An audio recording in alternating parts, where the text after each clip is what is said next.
See, every creature, from a worm, insect, bird, plant, tree, everybody, all of them are trying to be full-fledged lives.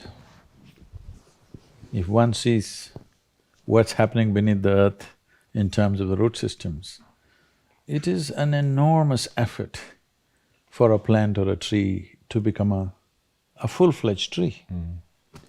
Well, an apple tree is not trying to be an oak tree, but an apple tree wants to be a full-fledged apple tree.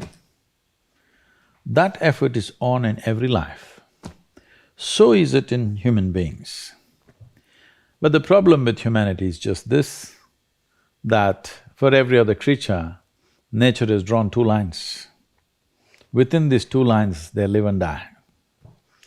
So their idea of full-fledged is hitting the ceiling of their life. But if a human being hits a ceiling, he gets frustrated and miserable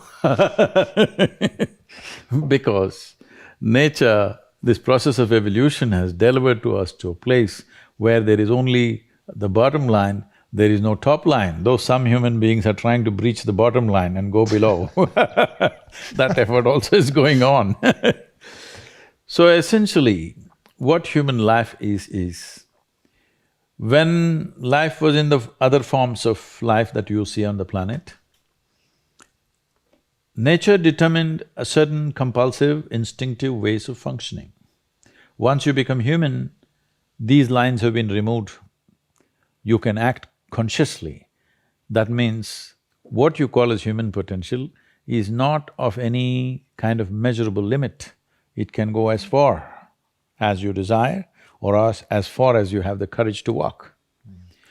So when we say human potential, unleashing human potential, it is not about reaching the peak, it is a trajectory.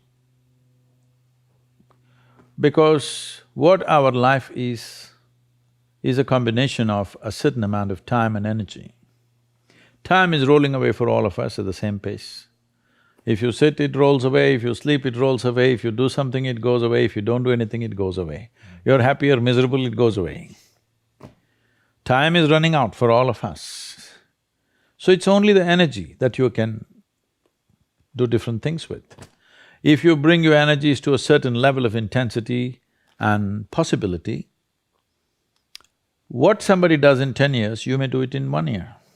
This means if you live here for 100 years, it feels like in people's impact that you've created, it feels like you lived here for 1,000 years, simply because you have managed your life energies in a certain way.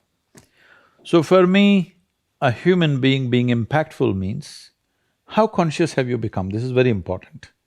Because if you're in compulsive cycles, then your energy gets wasted in so many things. If you observe people in a day, let's take 24 hours, in that anyway most people by prescription in America they sleep for 8 hours So 8 hours means 1/3 of life is gone. In the remaining 2/3 they have to eat, they have to, shower, bathroom, this, that, all this, another 2-3 hours gone.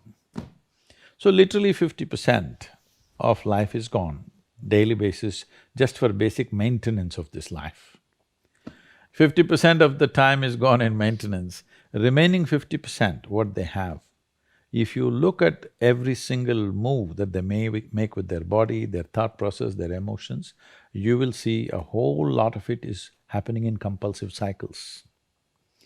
Or in other words, if you are little sensitive to life, you will realize you are the biggest issue in your life.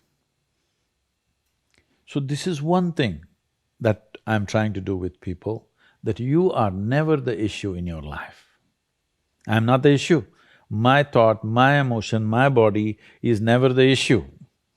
My thought, my emotion, my energy and my body are my instruments of function.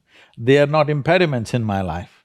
But I would say for 90% of the human beings, their own body, then the compulsions of the body, the compulsions of their thought, the compulsions of their emotions are ruling them most of the time. So when you yourself are a problem, well, you're on self-help